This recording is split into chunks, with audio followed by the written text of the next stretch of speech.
Bonjour, c'est Julie, sophrologue. Je voulais vous parler de nos facteurs perpétuants.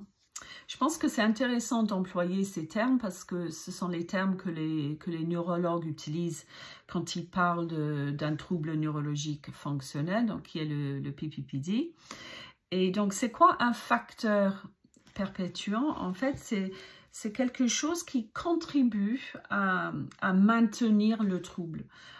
C'est quelque chose qui est responsable de la persistance de ce syndrome. Donc, c'est sûr qu'il faut bien les cibler et c'est sûr que c'est personnel aussi, mais en faisant ma propre liste il y a quelques années, moi je suis sûre qu'on a plein de choses en commun, notamment l'hypervigilance du cerveau qui reste vraiment notre facteur perpétuant le plus important. Donc, ce sont tous les facteurs du quotidien qui font que le cerveau a du mal à intégrer, donc en se rappelant du fait que le PPPD est un dysfonctionnement au niveau du cerveau quand il s'agit d'intégrer toutes les différentes informations sensorielles impliquées dans l'équilibre. Donc, puisqu'il dysfonctionne dans cette intégration, en fait, ce sont ces facteurs perpétuants qui font qu'il a du mal à bien intégrer. Donc, si on fait un travail sur réduire, voire supprimer ces facteurs, eh ben, ça va aider le cerveau à faire son travail correctement et on va vraiment bien avancer. Donc, c'est ça. Ce que je fais depuis quelques années, là, c'est ça. Je me fixe des intentions positives, comme ça. Allez, qu'est-ce que je peux faire là, aujourd'hui, ou même ici, maintenant, afin de réduire, voire supprimer ces différents facteurs.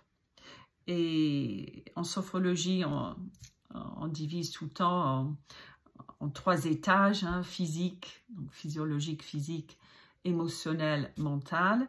Et c'est de cet angle-là où j'ai listé hein, mes différents facteurs perpétuants. Donc mentalement, j'ai déjà parlé de l'hypervigilance. Une focalisation sur les symptômes, c'est compréhensible bien sûr, mais malheureusement c'est un facteur perpétuant. Donc être trop focalisé sur les symptômes, des fois aussi, c'est cette vigilance corporelle en fait, c'est l'anticipation, c'est rumination, crainte, inquiétude, tout ce genre de choses. Émotionnellement, donc ça va être notre sentiment de peur, d'anxiété, d'impuissance, de colère, de tristesse. Enfin, les émotions affectent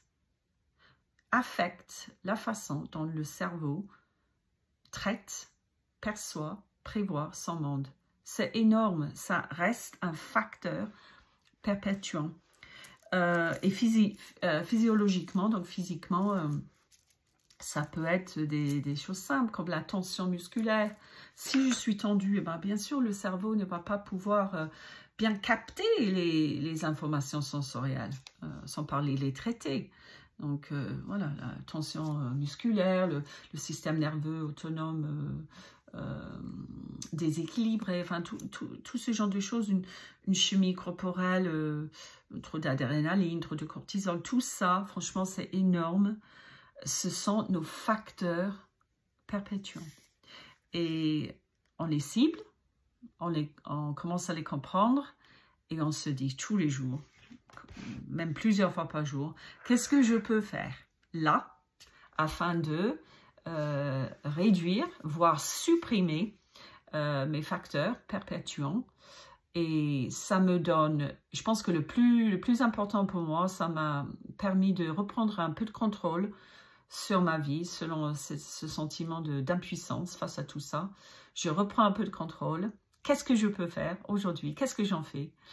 Et avec une pratique comme ça, régulière, en visant chaque facteur perpétuant, bah, j'ai gagné en confiance en fait. C'est magique.